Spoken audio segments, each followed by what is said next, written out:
गांधी कुंज की विशेष पूजा में पंडित जी ने ध्वनि को देखते ही एक बड़ी भविष्यवाणी कर दी। दोस्तों, सीरियल पॉकेट में आसमान की कहानी अब एक दिलचस्प मोड़ लेने वाली है जो सभी के होश उड़ा देगी। जी हाँ दोस्तों, जब पंडित जी ध्वनि की कुंडली देखते हैं तो वे बहुत बड़ी भविष्यवाणी कर डालते हैं जिससे नारायणी की रूह तक कांप जाती है।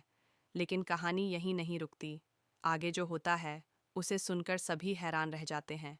अब ध्वनि और रानी की एंट्री गांधी कुंज में हो चुकी है और यहीं से शुरू होता है एक नया संघर्ष। नारायणी ने रानी को साफ साफ अल्टीमेटम दे दिया है कि अगर इस घर में रहना है तो उसके नियमों का पालन करना होगा। खाना बनाना, पूजा करना या रसोई में जाने की कोई ज़रूरत नहीं है। लेकिन वहीं नारायणी का दिल अंदर से बेचैन है और इसलिए वह घर में एक शांति पूजा कराने जा रही है। यह पूजा खास तौर पर ध्वनि के लिए रखी गई है। इस पूजा में नारायणी ऐलान करती है कि ध्वनि को अपने पापा दिग्विजय के साथ बैठना होगा, तभी दिग्विजय को कस्टडी मिलेगी। लेकिन ध्वनि यह सुनकर साफ मना कर देती है और कहती है कि वह तभी पूजा में बैठेगी जब उसकी माता रानी भी उसके साथ बैठेंगी। यह सुनकर नारायणी को मजबूरन रानी को पूजा में शामिल करना पड़ता है। फिर पूजा में जब दिग्विजय और रानी दोनों साथ बैठे नजर आते हैं तो अनीशा का खून खौल उठता है। उसकी आंखों में जलन साफ दिखाई देती है।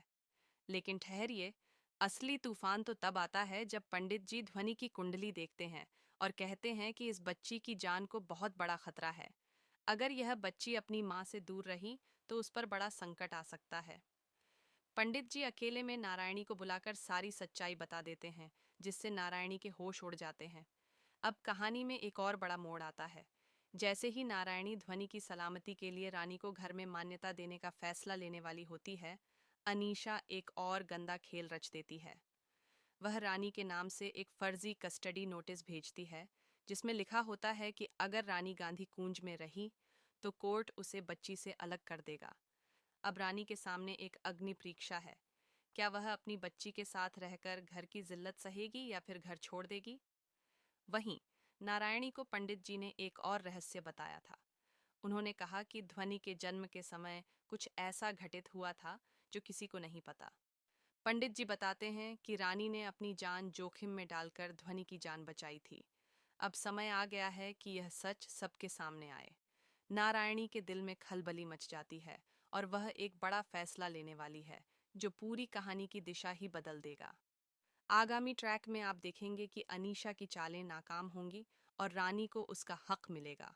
ध्वनि को भी अपने माँ बाप का साथ हमेशा के लिए मिलेगा। तो दोस्तों, क्या अनीशा की चालें विफल होंगी? क्या नारायणी रानी को खुले दिल से स्वीकार करेगी?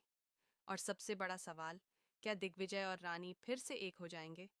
यह सब जानने के लिए जुड़े रहिए हमारे साथ। वीडियो को लाइक और चैनल को सब्सक्राइब करना न भूलें।